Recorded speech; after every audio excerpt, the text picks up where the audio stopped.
So today I have a different type of video. I thought it would be fun to talk about our greatest moments in gaming. With that in mind, I would ask that you guys also comment down below and tell me your greatest moments, or at least or even a moment or a game that you think about and you just remember that time or that specific game or beating it. Any of those things down below would be much appreciated. Also, before we start this video, please hit that like and subscribe button. It helps the channel grow, doesn't cost you anything, means a lot to me. Let's hit the 2,000 before 2025. We'll see if we can. You guys are amazing and I really do appreciate y'all. Anyway, I'm already starting off on a bad foot because it's not actually my moment that I want to start with. This actually happened to a friend of mine and happened in middle school. I think we were in 5th grade. But anyway, next to our school, there was a retro arcade, and you could play a lot of different games. But the one everybody would crowd around and play and watch other people play was Mortal Kombat 3. And that was the edgy style game. Now remember, back in those days, games moved slower. So even though it was quite a few years old, it still was kind of new to people. A lot of people didn't have a lot of game systems, whatever. Point is, we would all get together, and that arcade in itself was kind of like a hangout. That would be a place where you would fail at flirting with the opposite sex, and then you would also try to show you were more manly than someone else by beating them at Mortal Kombat. It was just a whole thing, especially at that age. But what I truly remember from that time period was a friend of mine who was picked on a lot in class and in school in general, and always had been. For one, he was just a really scrawny kid. But two, he was born with a little bit of a disability. His arms were quite a bit shorter than the rest of ours, and even his hands had an abnormality. So he was picked on a lot, and it was pretty ridiculous, honestly. But he was a friend of mine, and I actually knew that he was awesome at Mortal Kombat. He had kicked my butt plenty of times. And so one of my favorite moments was we were having a tournament, and the tournament was kind of the big talk around school for a week. Everyone was building it up and talking crap on each other, watching from the sidelines because I was eliminated quite early, but watching my friend go through and just destroy all of these bullies, these jerks that had, were saying bad things about him and had picked on him pretty much his entire life, and even leading up to the tournament and in the tournament, and of course talking smack, and just watching him destroy them was one of my favorite memories, not only in gaming but just in life in general. It was fantastic. So some of you might know that I had dedicated about almost a year of my life to an online game. And when I say a year, I don't mean just a calendar year I played the game. No. Around 6,000 hours of my life was dedicated to Final Fantasy XIV. Now, this was over the course of many years, but still, it was something that was quite an addiction to me. And I shouldn't say addiction, but it was just something I did all the time. It was something that I could walk away from, and if I didn't play for a while, I didn't care. But when I would sit down to game, it was Final Fantasy XIV, and it was just awesome. There were so many things about the game that I can see why so many people really get into that MMO style. The thing is I always liked going as a DPS, and the reason why is because you were responsible for causing damage, and you had to hit the right combos to put out the best damage per second, right? But you weren't really that responsible for anything else. So for any of you guys unaware, the roles break down this way. If you're the tank, you kind of lead the group, and you also cause aggro, which is essentially you pull all of the bad guys to you, because you can pretty much take infinite damage, essentially. I mean, you need to be healed a lot and all of that, but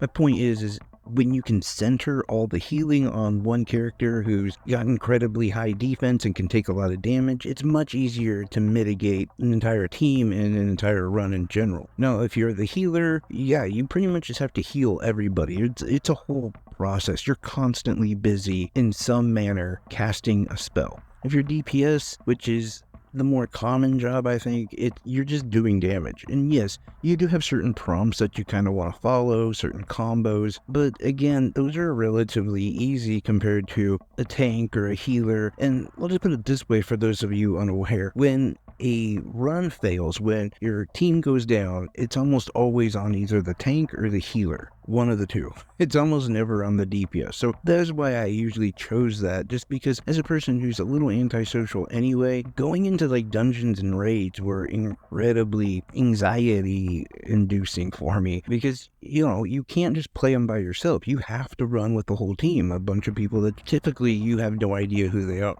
And so you don't know if they're going to be cool if you mess up or whatever. Well, I was trying to get a couple of my friends into the game. Thought it would be a lot more fun with a larger community. And so, being the guy I am, I decided I'll run as the healer for them. So I basically mained as a healer, and it was fine for quite a while because I played the game so much I knew what to do. And we were running through a lot of the early game dungeons, even like Ifrit, a few raids. Everything was going good, and we'd built up a team. Now, granted, a lot of these people I didn't really know. I only knew my friends, but one of the people was actually a relatively popular streamer. I didn't really know this at the time until we were about to do the boss run for Titan. Now, at the time, Titan was rather difficult. I'm not going to say like really difficult, because he's still one of the earlier bosses in the game, but regardless, it was added pressure, I'll put it that way. And even though as a DPS I've done this boss run many times, had no real problems, as a healer, I kind of figured I was going to have to react quickly. A lot of things are going to happen. One of the things that Titan does is he shrinks the level, as well as encases a lot of your allies in like a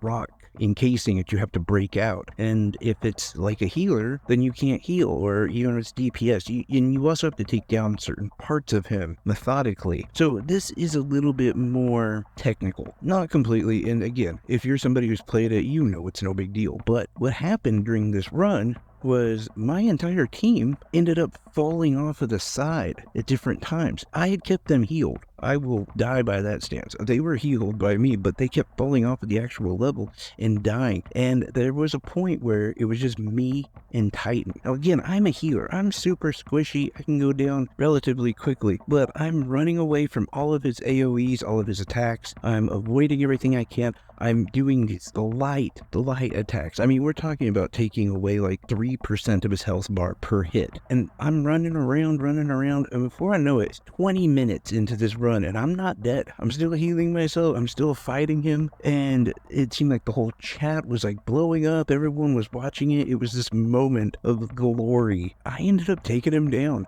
Just me as a healer, incredibly weak compared to him, after a grueling 25-minute battle with just me and this supersized boss. I won, and it was, like I said, the chat was going crazy. Everyone was cheering. It was insane. It was one of those moments I think about quite often, and it was just awesome. It was one of those times where I felt like a real gamer. Like I felt like I belong here, Another one, and this will probably be the last one because this is going to be a long video anyway, is a single player game.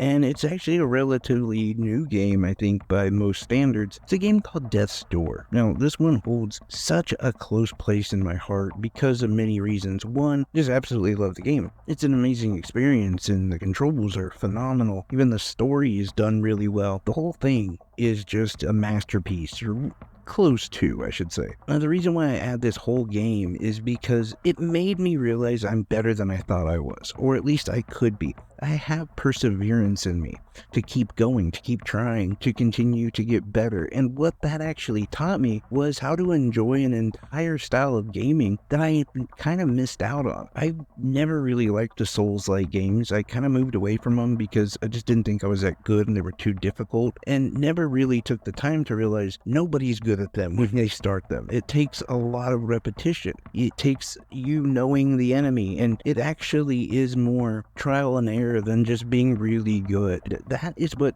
Death's Door taught me. So I was able to then go on and really enjoy a lot of other games from that, from Dark Souls to Demon Souls. And of course, when Elden Ring came around, that was awesome, and I really enjoyed it, as where I think I would have missed a bunch of great gaming experiences had it not been for Death's Door, and had it not just been the right kind of game that clicked with me to make me keep going. I mean, even a game like Tunic kind of falls into this realm, and I believe Death's Door was a little bit earlier before Tunic, but I may not even have played Tunic. Well, I would, because it looks a lot like a Zelda game, but still, my point is, Death's Door really opened up the options for me, and let me know that I can continue to go play some of these more difficult games, or the ones that people say are too hard. Everything but Bloodborne is something I can achieve. Okay, so just one more that I think kind of deserves a little bit of an add-on, and I hope I'm actually able to go further with this game, or with what I've learned in the game, but it was Dead Cells. This is another style of game that I just never was good at, and it's that roguelike style. Now, I haven't actually been able to implement that in other games,